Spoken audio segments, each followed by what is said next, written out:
Everyone, thank you for watching this video. My name is Nabil, and today I'll walk you through the use of AWS API Gateway and AWS Lambda. Before we dive in, let's have a brief introduction to these two services. AWS API Gateway provides a single API point for you to access a number of different backend API services that are abstracted from you as the user. It's like having one access point to reach all other APIs. These backend services can include EC2 instances, ECS, and Lambda functions, which we'll discuss today. The benefits of using API Gateway include simplified management, enhanced security, and robust access control. Now let's talk about AWS Lambda. AWS Lambda is a serverless compute service that runs your code in response to events and automatically manage the underlying compute resources for you. It's like having a function that runs only when triggered. Examples include uploading an object to an S3 bucket or accessing an API in AWS API Gateway. Lambda support multiple programming languages and run up to 15 minutes per execution. If your tasks require more time, consider using AWS step functions. In our example, we'll set up an API gateway that triggers a Lambda function, which will respond with a message. This simple example will demonstrate the power and flexibility of these two services. First, we'll see how to set this up using AWS Management Console. Then we'll move on to using Terraform, an infrastructure as a code tool created by HashiCorp to automate the setup. Let's get started. So once you've logged into your account in AWS, let's first create the AWS Lambda. Search for Lambda. You'll be mostly presented with this page. If this is your first time, click on Manage Functions and Create Function. We'll start from scratch. You could also use a blueprint or a container image. Let's call this function Get Greetings. We'll create a simple AWS Lambda functions to greet users. At runtime, we'll use Python as our programming language runtime.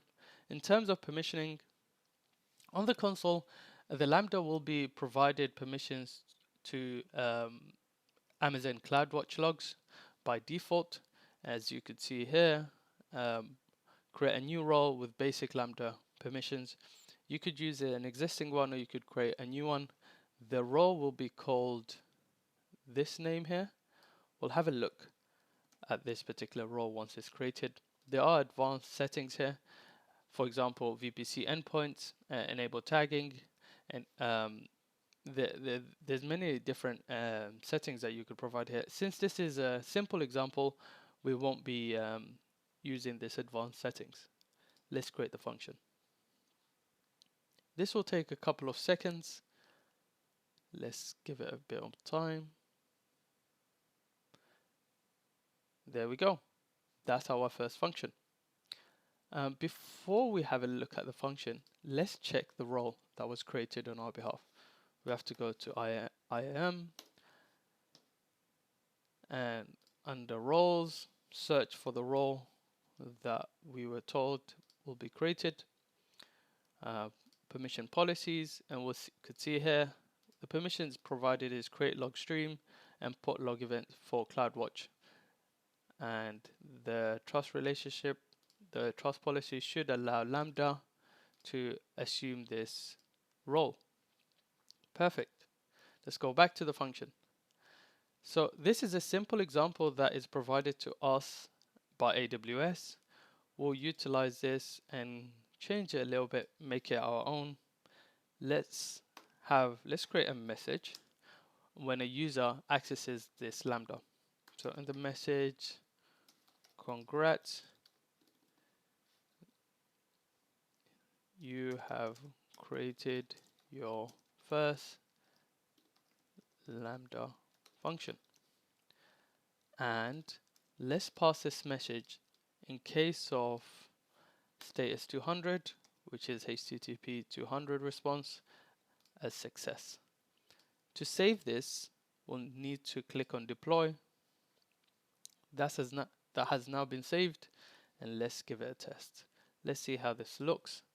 Invoke, and in response we could see response 200 with a body, congrats, you have created your first Lambda function.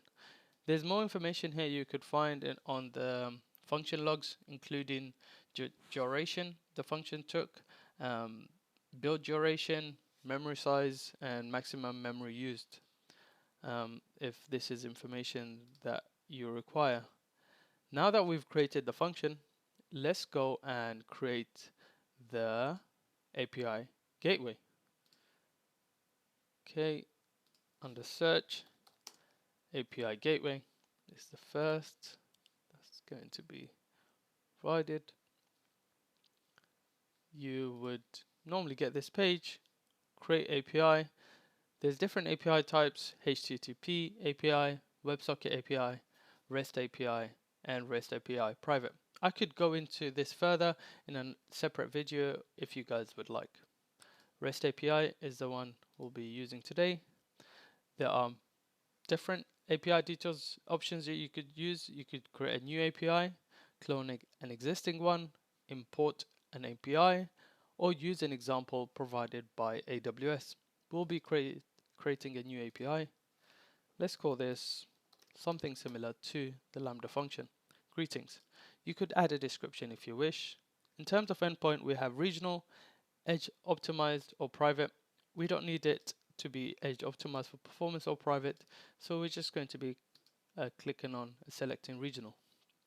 The first thing we'll need to do once we have the API gateway is create a resource. This is where we specify the path when a user uses the URL. So for example, if you have google.com/ the path that comes afterwards. In this example, they'll provide us with a URL and / the path that we will be providing. So the path is important as the path specifies what API service this API gateway is going to be connecting to.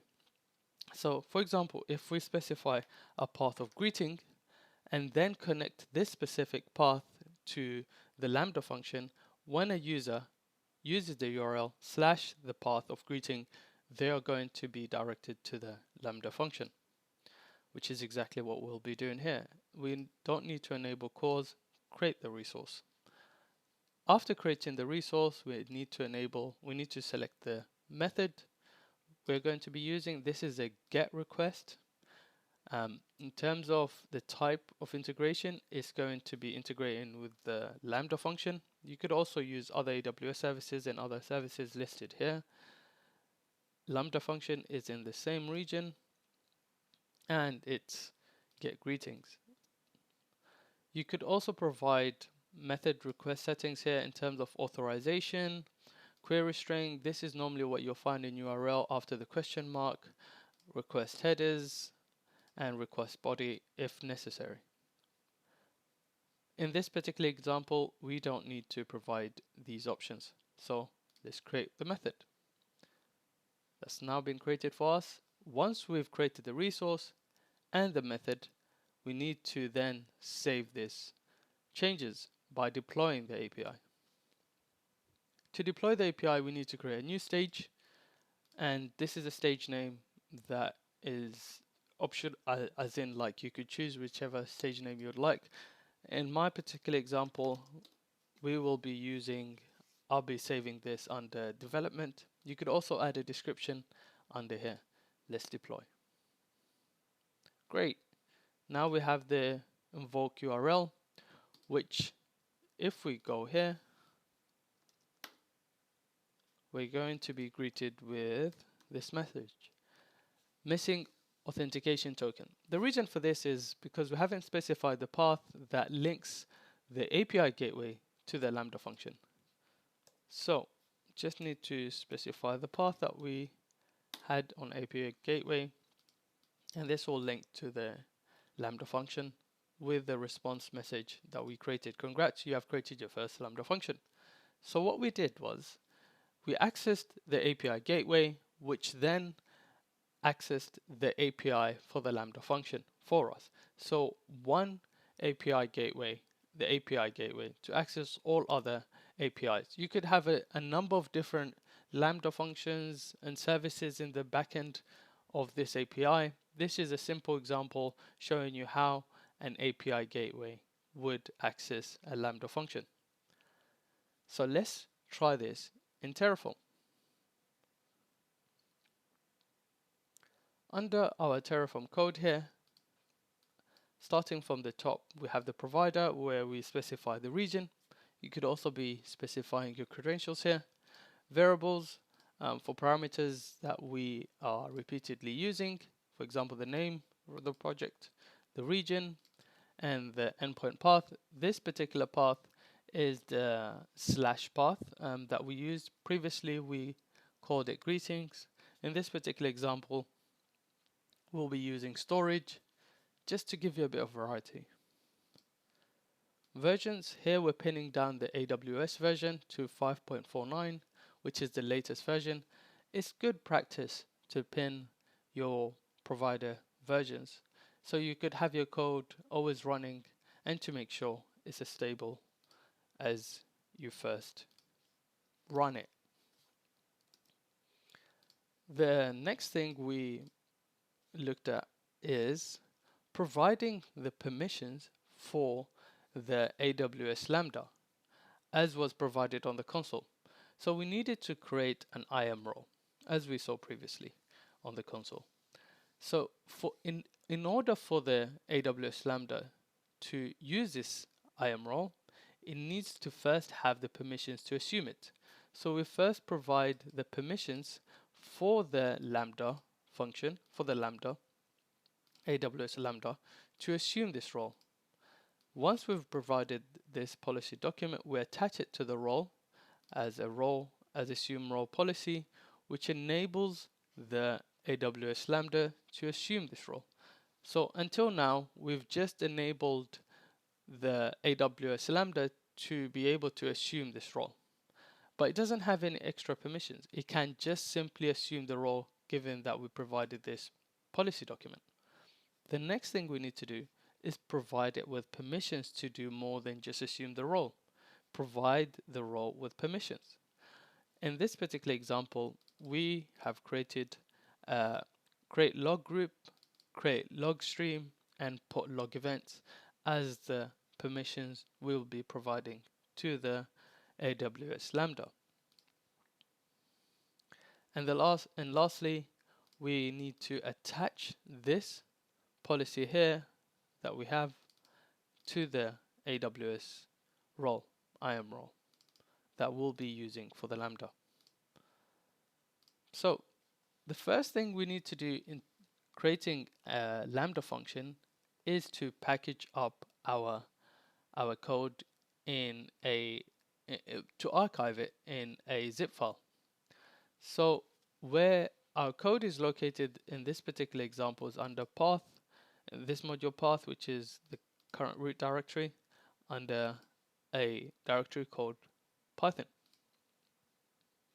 Under Python, we will see the code, which is a simple Python script with a function named Lambda handler with a list of dictionaries providing you the names of the buckets,